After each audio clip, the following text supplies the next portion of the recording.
Adam, you asked me that question yesterday. I got the same answer, yeah. In July 2004, the Commission published its final report, the result in part of the family's 2.5-year struggle for answers. 2.5 million pages of documents. We've interviewed over 1,200 individuals, including experts and officials past and present. And you've produced a truly bipartisan report that honors the thousands who died on 9/11, honors their grieving family members. Thank you for creating a report that may be one of the most important publications of our age. Commission members have worked hard and served our country well. I speak for all Americans in thanking them for their fine work. We, waited for the report to come out and were hopeful. I was always hopeful that we would get a report that answered my questions. However, the Commission report failed to meet many of the family's expectations and concluded that 9/11 was merely a failure of imagination. The percentage of the questions that got answered was very, very low. I'd say maybe 30% got touched upon, 70% didn't. The stuff that's included is the stuff that they really didn't have too much choice in including because they knew what we knew. You can do an investigation, and if you don't really want to research an area, you just don't look at it. If you don't ask them all the questions or you don't let them tell you the whole story, then you could write a report based on half-truths.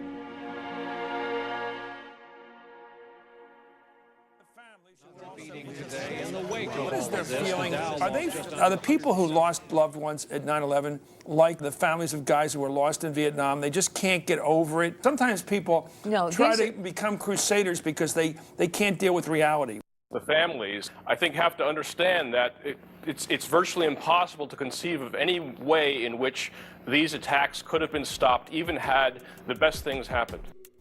On 9/11, the media started out by doing its job and somehow got waylaid and stopped doing its job. It began reporting solely on the administration and the government's activities.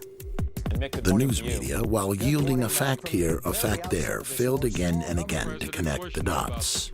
The one thing that I personally was hoping for was another Woodward and Bernstein with regard to 9/11. Someone, anyone that was willing to put their teeth into this. The families discovered a website created by independent investigator Paul Thompson. His complete 9/11 timeline, an innovative internet research tool, stitches together information from over 7,000 mainstream news stories. It was all our binders, but laid out beautifully online, and he had the ability to connect the dots. He would put a time up there and then he would back it up with mainstream media sources so you could understand why there were discrepancies in the timeline. Flight 93 crashed at 10:03, but the seismic data says 10:06.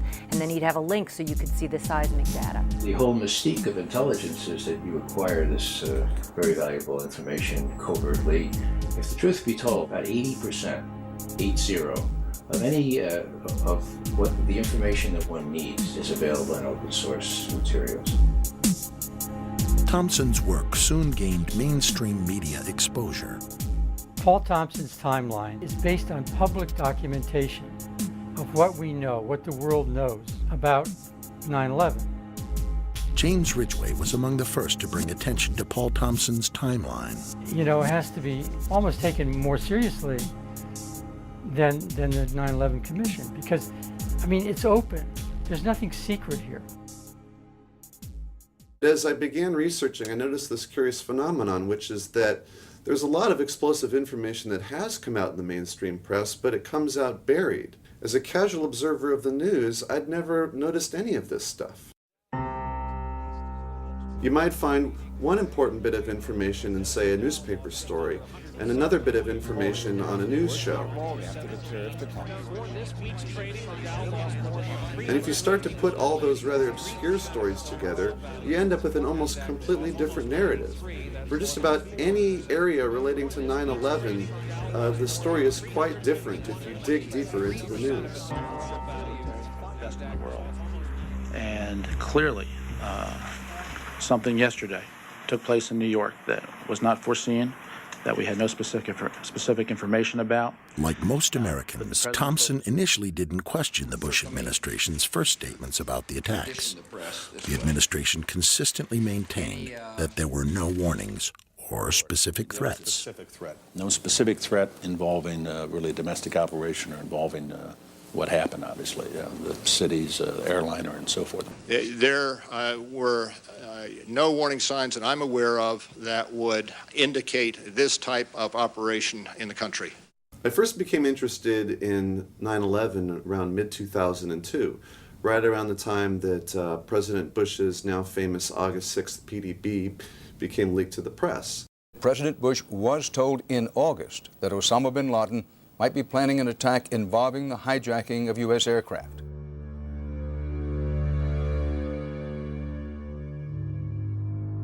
Dan, it was a revelation that the White House had no intention of making public, and officials spent the entire day in full damage control. I don't think anybody could have predicted that they would try to use an airplane as a missile, a hijacked airplane as a missile. Nobody in our government, at least, and I don't think the prior government that could envision flying airplanes into buildings on such a massive scale.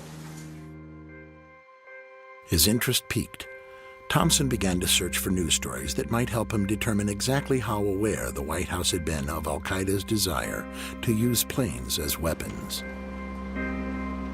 He was quickly able to compile a wealth of examples that any journalist should have been able to find. One of the earliest dates back to 1995. It was codenamed Operation Bojinka, a terrorist plot to use commercial planes to attack U.S. targets. Ramzi Youssef, the bomb maker responsible for the 1993 World Trade Center bombing, had fled to the Philippines, where police discovered his bomb factory. Youssef again escaped, but his accomplice was arrested and spilled the chilling plot. Operation Bojinka, a plan to blow up multiple airliners over the Pacific, was heavily reported, but Thompson noted most journalists failed to mention the second aspect of the plot. Only CNN International dug deeper into this story.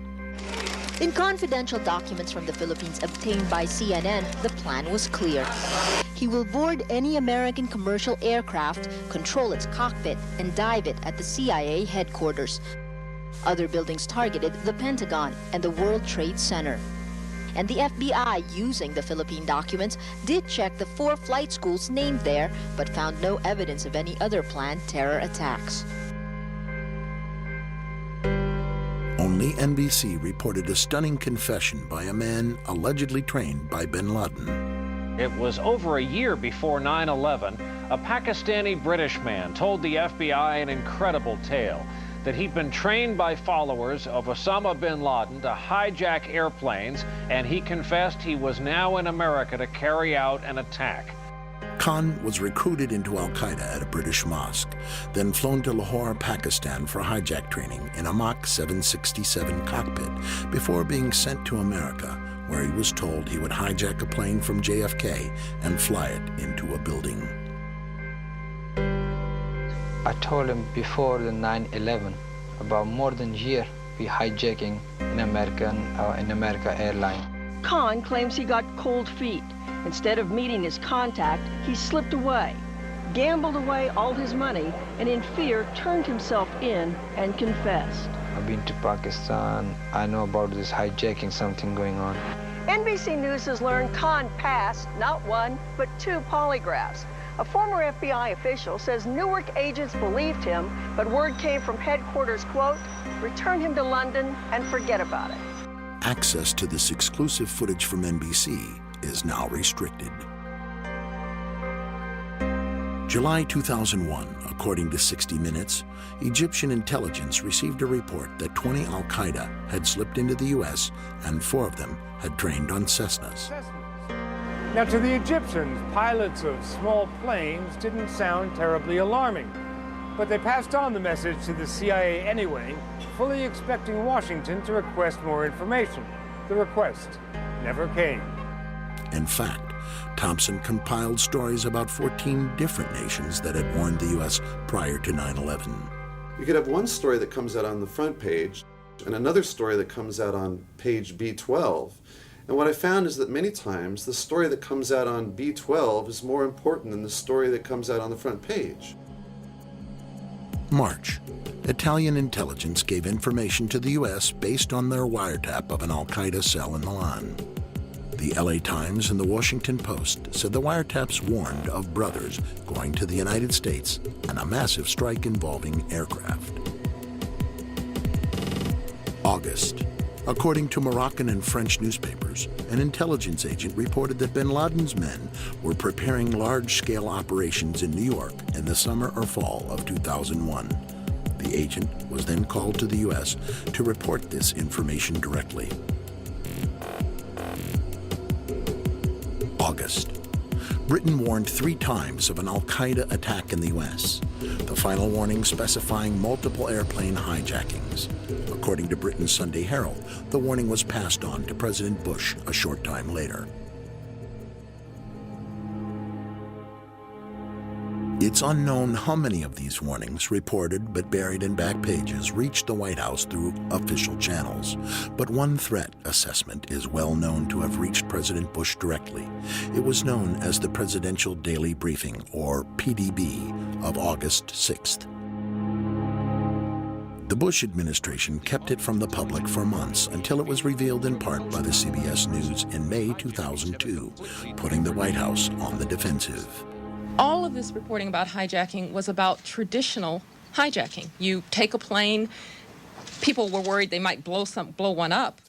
I'd like to ask you about the August 6th PDB. Sure. You mentioned it. 2 years later, President Bush responded to questions about what led him to request the August 6th briefing.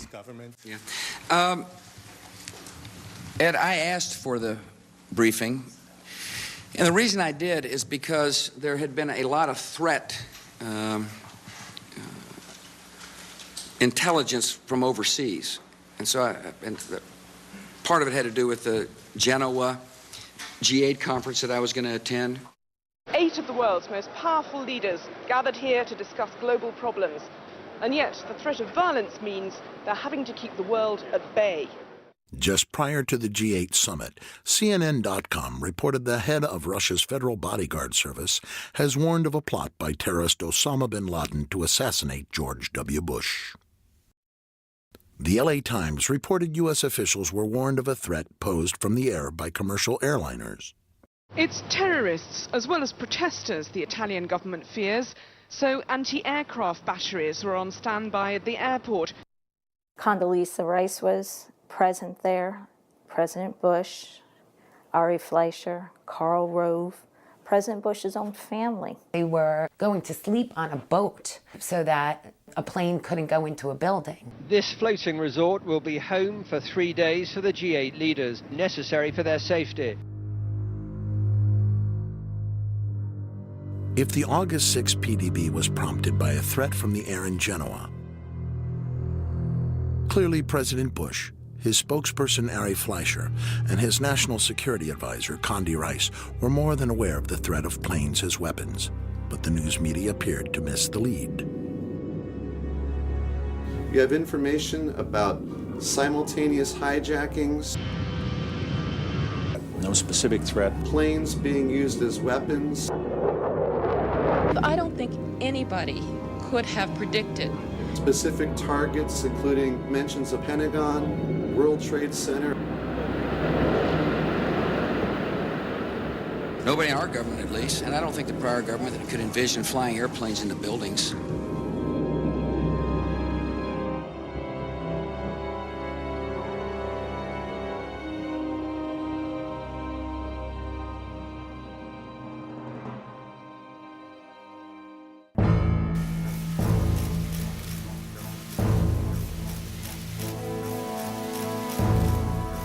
Dr. Rice, would you please rise and raise your right hand?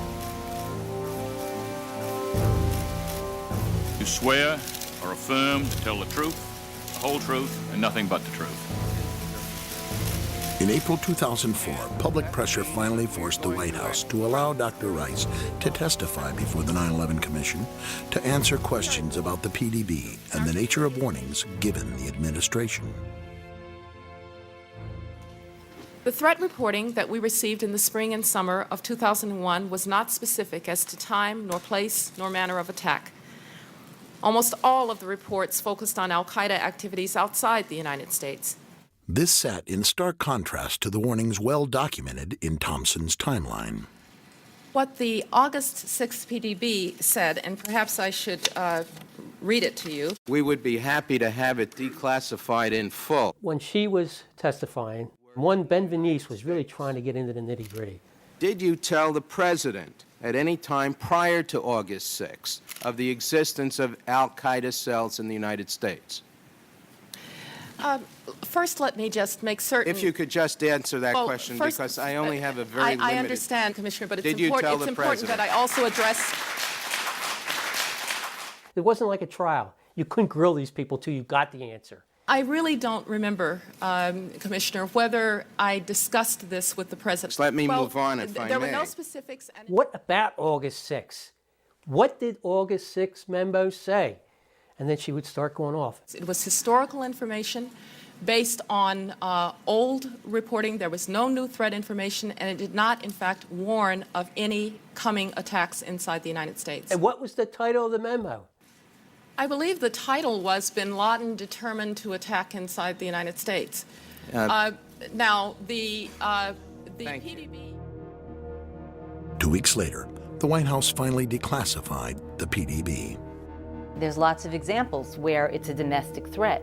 Bin Laden told followers he wanted to retaliate in Washington. You know, Bin Laden was planning to exploit the operatives' access to the U.S. to mount a terrorist strike. Abu Zubaydah was planning his own U.S. attack. Less FBI information since that time indicates patterns of suspicious activity in this country consistent with preparations for hijackings or other types of attacks, including recent surveillance of federal buildings in New York. That's present tense and domestic. Ari Fleischer came out right after September 11th and said there were no warnings. I watched him tell me there were no warnings, okay? I want to know why nobody has gone back and said, what did he mean? Howard Dean recently seemed to muse aloud whether you had advanced knowledge of 9/11. Yeah. Look, there's time for politics. And, you know, it's time for politics, and it's an absurd insinuation. The press has reported this one and that one, but they haven't really put it all together and said, God, how many different warnings did you get? How many different ways was this information coming at you? And why wasn't anything done about all these warnings? Why is the Attorney General of the United States doing all his air travel by specially chartered jet? The Justice Department cited what it called a threat assessment by the FBI and said Ashcroft has been advised to travel only by private jet for the remainder of his term. And on the night before the attacks, the president may have slept more soundly, knowing surface-to-air missiles were placed on the roof of the Sarasota, Florida resort where he was staying. Not a typical security procedure at the time. That same night, quote, a particularly urgent warning may have been received, causing some top Pentagon brass to cancel their scheduled flights the morning of 9/11. Why that same information was not available to the 266 people who died aboard the 4 hijacked aircraft may become a hot topic on the Hill. It never did. We took an oath not to talk about during their campaign, I think correctly so, to increase the capacity of that commission's report to be heard by the People's Congress. Now it's beyond the campaign, so the promise I had to keep this out of the campaign is over. So, Mr. President, you knew they were in the United States. You were warned by the CIA. You knew in July they were inside the United States. You were told again by briefing officers in August that it was a dire threat. Didn't do anything to harden our border security, didn't do anything to harden airport security, didn't do anything to engage local law enforcement, didn't do anything to round up INS and consular offices and say we have to shut this down, and didn't warn the American people. What did you do? Nothing, so far as we can see.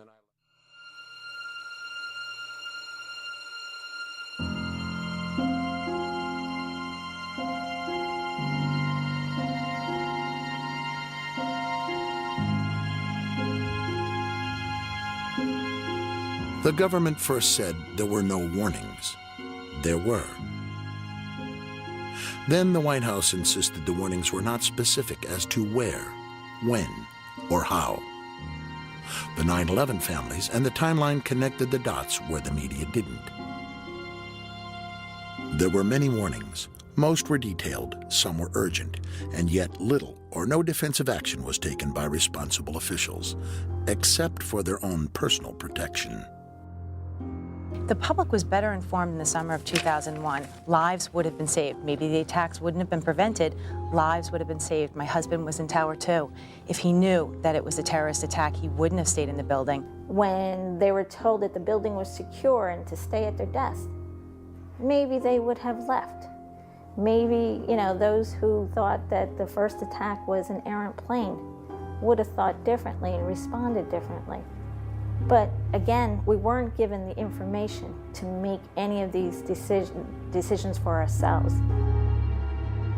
Even as the first tower burned on every channel that morning, no one on the federal level who had received warnings all summer called New York to order an evacuation of Tower 2.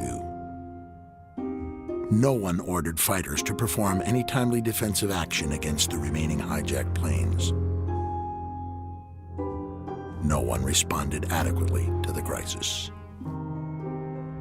It has been said that the intelligence agencies have to be right 100% of the time, and the terrorists only have to get lucky once. This explanation for the devastating attacks of September 11th, simple on its face, is wrong in its value. Because the 9/11 terrorists were not just lucky once. They were lucky over and over again. When you have this repeated pattern of broken protocols, broken laws, broken communication, one cannot still call it luck.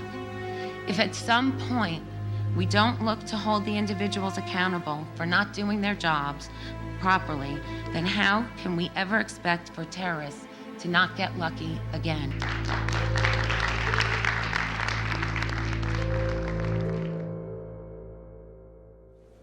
Mr. Speaker, the President of the United States.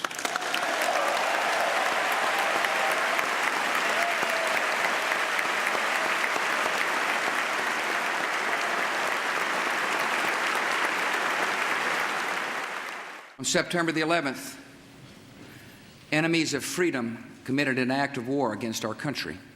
And tonight, the United States of America makes the following demands on the Taliban. Deliver to United States authorities all the leaders of al-Qaeda who hide in your land. The Taliban must act and act immediately. They will hand over the terrorists, or they will share in their fate.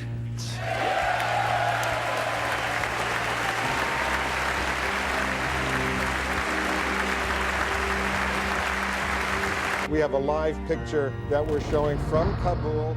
American ground forces at this hour are penetrating Afghanistan. Mazar-e-Sharif apparently has been taken. We had reached to the outskirts of Kabul. One of Osama bin Laden's top lieutenants was killed. One of the infamous al-Qaeda caves. Plenty of room for some fighters to hide when the American bombs start to fall.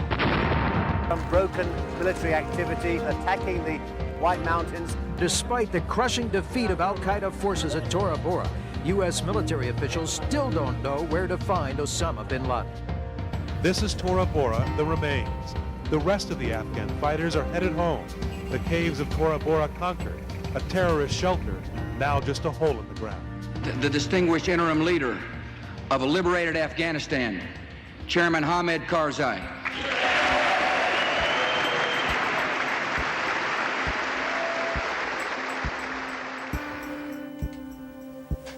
America's apparently clear military victory in Afghanistan was not so clear-cut to Paul Thompson. The war ended very quickly, but in the end, the U.S. was only able to capture or kill one major al-Qaeda figure and no Taliban figures. You know, the fact is right now today, we don't have any high-ranking Taliban or al-Qaeda. We haven't really captured anybody, one or two on the fringe. His understanding of the government's actions before 9/11 now fundamentally changed. Thompson decided to take a similar look into what happened in Afghanistan. The press never looked very closely at how so many of these leaders were able to escape. However, if you piece together a number of different news accounts, you can begin to understand the story.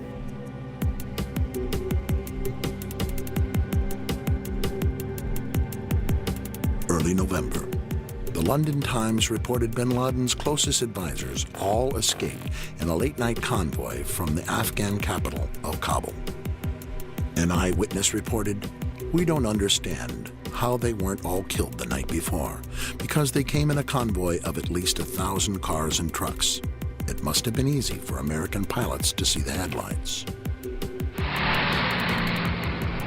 By the 10th, bin Laden had joined the convoy in Jalalabad. An intelligence official told Knight Ridder newspapers it was obvious that this area was to be the base for an exodus to Pakistan. We were amazed that nothing was done to prepare for it. On November 14th, the Northern Alliance captured Jalalabad. That night, 1,000 fighters and a convoy of several hundred vehicles escaped again, this time with bin Laden, driving hours to the fortress in Tora Bora. The U.S. bombed the nearby Jalalabad airport, but apparently did not attack the convoy. November 15th, at the cave complexes of Tora Bora, an estimated 1,600 of bin Laden's fighters are now